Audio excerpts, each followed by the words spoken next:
कौम रोई थी उस रात, आंसुओं से रोई थी। लोगों के बिस्तर के तकिए गीले हो गए थे उस रात, जब 9 और 10 की रात यह शब खून मारा गया था इस मुल्क में। इस मुल्क के हकीकी लीडर को तुमने कुर्सी से उतारा था अमेरिकी गुलामी में। इंशाल्लाह वो लीडर वापस आ रहा है, एहतसाब होगा इन चोरों का दारों का, नवाज शरीफ को भी वापस लाएगा, घसीट के लाएगा इसे। ये कौम खड़ी हुई है तो इमरान खान खड़ा है, इमरान खान खड़ा है तो ये कौम खड़ी है।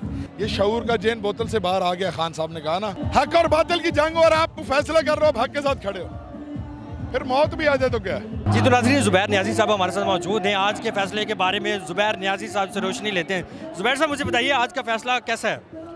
आज का फैसला अल्हम्दुलिल्लाह बहुत बेहतरीन, आसान सा सवाल था। 179 ज़्यादा कि 186? क्या बात है, क्या ऐसे गिनने थे। 10 साल के बच्चे को पूछो बता देगा 186 ज़्यादा। अच्छा ज़ुबैर साहब, आज तो आपने कॉल नहीं थी, लेकिन आवाम का जहाँ तक नज़र जा रही है जमे गफ़ीर हमें नज़र आ रहा है।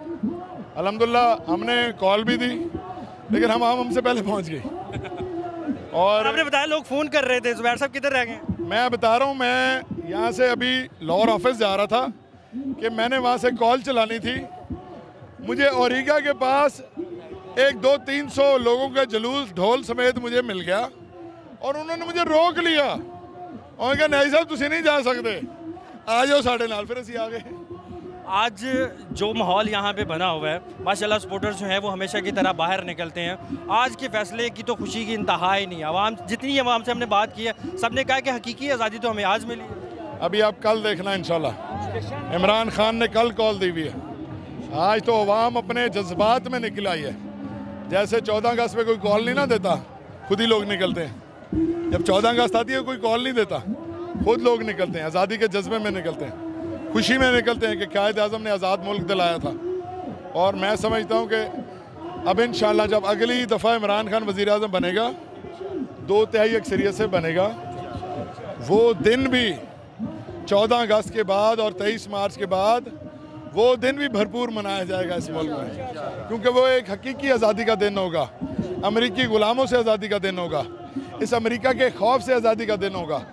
वो दिन होगा जब कौम ने फैसला कर लिया होगा कि हम किसी भी दुनिया की ताकत के सामने खड़े हो जाएंगे, और अगर इस मुल्क में कोई भी गैरतमंद लीडर खड़ा होगा तो ये कौम कहती है हम उसके साथ खड़े होंगे।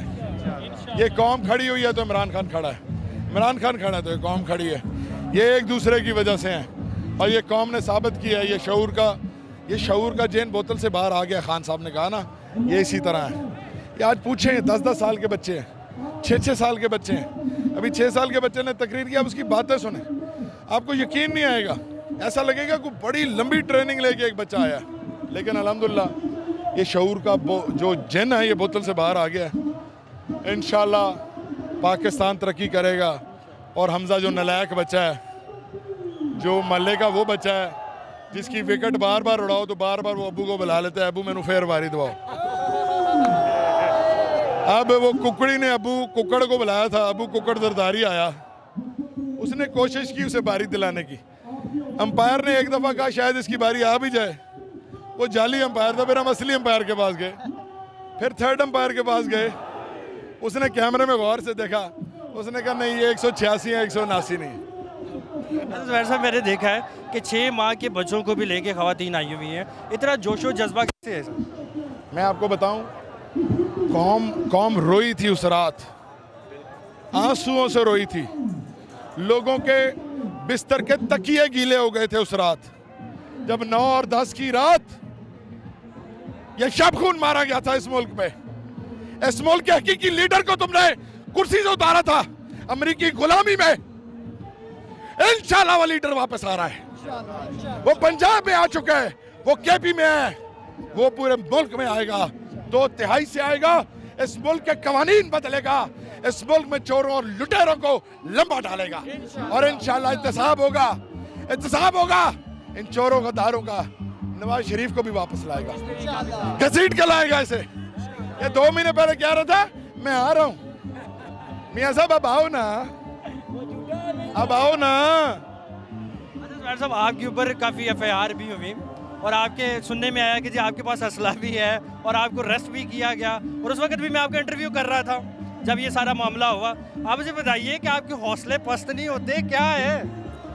मैं आपको देखें, मैं आपको बताऊं, ये जो अंदर है ना, अंदर को पता हो ना आप हक के लिए खड़े हो, हक और बातिल की जंग, और आप फैसला कर रहे हो, आप हक के साथ खड़े हो, फिर मौत भी आ जाए तो क्या है? देखो, शहीद हुसैन हुआ था ना, शहीद हुसैन हुआ था, रुस्वा यजीद हुआ था। कहने को वो जीता, लेकिन आज बताओ कौन जीता? जब हक और बातिल की जंग हो तो हुसैनी और यजीदियत की जंग होती है।